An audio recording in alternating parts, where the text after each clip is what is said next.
On le sait bien, les artistes s'inspirent de ce qu'ils voient dans la vraie vie et l'univers de la bande dessinée et du dessin animé n'échappe pas à cette règle. Alors, petit tour d'horizon de quelques personnages marquants qui ont une vraie vie.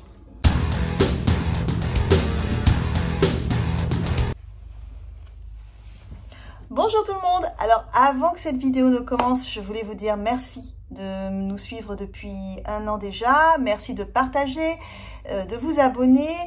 Et si vous avez des sujets qui vous intéressent et dont vous voulez que l'on parle sur cette chaîne, n'hésitez pas, mettez-les moi en commentaire. Bon visionnage.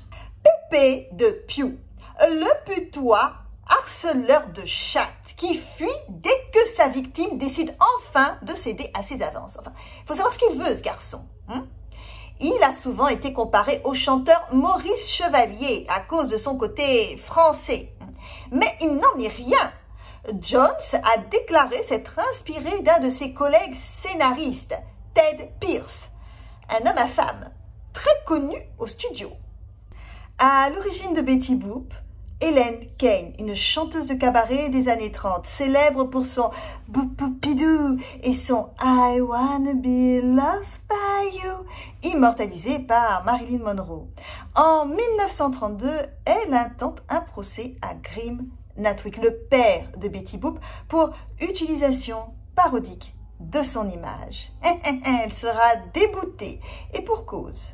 D'abord, parce que d'autres chanteurs de cabaret portaient les mêmes tenues. Et ensuite, parce que la chanson Boop-Boop-Bidou est une création originale de la chanteuse noire Baby Esther.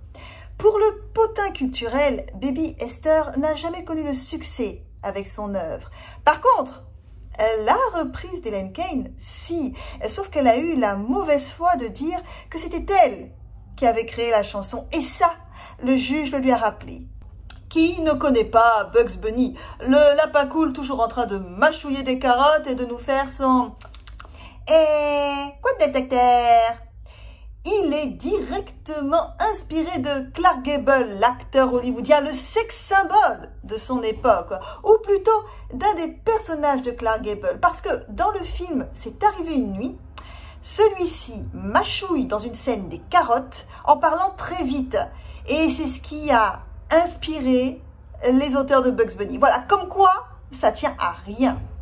Quand il était tout petit, Elsie Chrysler-Segar, le père de Popeye, était fasciné par un géant de sa région, un certain Frank Figle.